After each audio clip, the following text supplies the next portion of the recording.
This is the Franchise Basketball Insider, presented by Massengale Eye Care, Oklahoma City's leading eye care provider since 1989. Call 631-2020.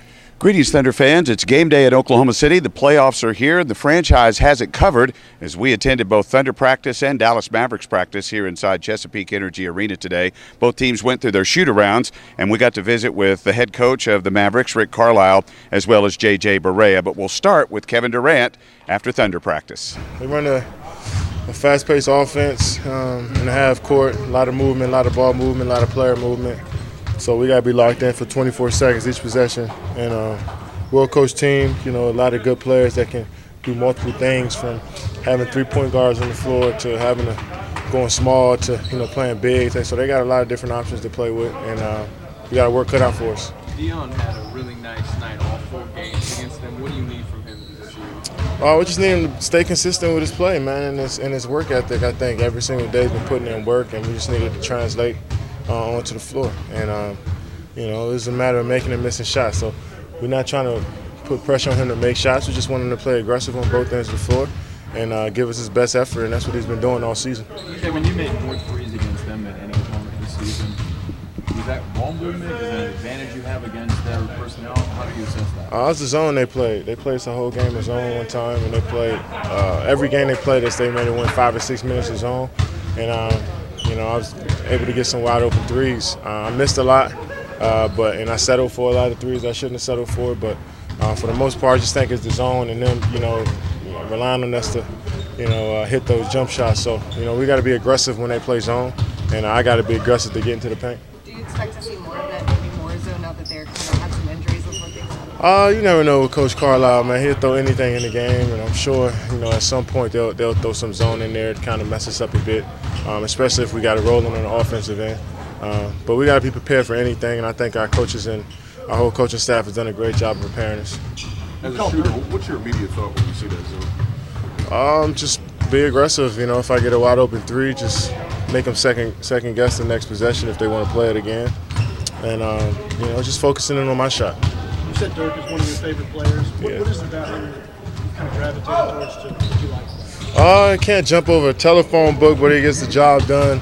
I don't know how old he is, probably 37, 38 years old, and he's playing tremendous basketball at the moment, and ever since, I was 11, 12 years old, just watching Dirk and seeing him, transform that 4 position from being a shooter, a guy that can post up. But when you think about posting, you always think about bang, bang, get a layup or a jump hook. He turned into a finesse game at the 4. Somebody I definitely try to emulate as time goes on, and it's just a special player. For the guys in the locker room that don't have playoff experience, what do you tell them? It's basketball at the end of the day. Just treat it as such. It's just basketball. Don't try to think too much about it. Just go out there and play your game, because that's what we're going to need from everybody, is for them to play their individual games. That's why they're here, somehow to help our team out. So it's just basketball, man. Just go out there and have fun with it. And the crowd is going to be, incredible. The atmosphere is going to be great. But it's just basketball at the end of the day. How do you change your coverage from what you did the first 4 We got to guard them better, And, when guys scoring 15 and shooting 55% from 3, that's a problem. And we just got to do a better job on it. Coach, how important is it to be the aggressors and to hit first in a game one like this? Well, we got to be aggressive. They're a great first quarter team, and and it's a loud building, and there's a lot going on in here. So look, we got to be focused. We got to stick together. It's it's a challenging situation, but it's the kind of challenge you look forward to. With the season Westbrook had those 18 triple doubles, how have you seen him kind of progress as a player in his time in the league? Well, I thought his season was spectacular.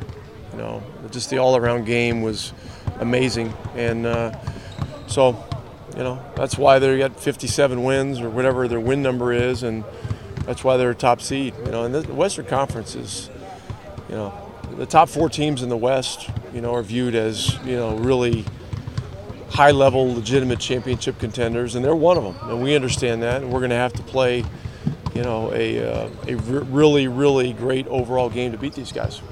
those offensive adjustments you've made in the 5 games leading up, slowing down your offense, do you think that'll help in this series? Well, tempo is important. In a playoff series, it's hard to play slow because it's so well scouted, and teams after an entire year, we played these guys 5 times if you count exhibition. So, we have a tempo that is our correct tempo for success, and it's really the right mix of aggression and discretion, and that's what we're going to have to do. How important is rebounding in this series? Well, we've been getting killed on the boards all year by these guys. It's been a double-digit wipeout average every game, so we got to do better. One of the big problems is you got guys like Westbrook and Durant that break down your defense, put you in rotation, and then that takes big guys off big bodies and gets little guys rotating on the big guys. So, at the point of attack, we're gonna have to do a better job, and then we got to get everybody involved in the defensive boards. Rick, how much is tempo related to personnel? You guys slowed the tempo down when you went with Anderson threes. Are those two things directly related or not? Look, we needed to make some changes because we had given up a catastrophic number of points at the game in Sacramento. We did. And then, in the 9 ensuing games, our tempo was different than it had been, but it varies a little game to game. That's the reality. And so, I don't know what the exact right tempo is going to be in this series, but we have an idea of how we have to play, and we're going to have to be really good when we tempo it down, and we're going to have to be really smart when we're playing fast. That's the bottom line. Great team, athletic, 2 superstars that are super aggressive. We definitely got to take a look at all our games against them and find some things we did good and we did bad. You've gone against Russ quite a few times. How have you seen his game improve this year with those 18 doubles? He's just getting smarter. He's learning the game more. But what I like, he stays aggressive. He stays aggressive full time, full game. So he's a problem. So we just all 5 of us got to be ready to stop him and try to keep him out of the paint as much as we can. Do you feel a sense of momentum? Can momentum carry over from your finish at the end of the season into the playoffs? I hope so. I hope we're playing good basketball, especially on the defensive side. So hopefully it could carry over to this playoffs. Is tempo kind of one of those things that you have to look at, whether you slow OKC down or whether you push it?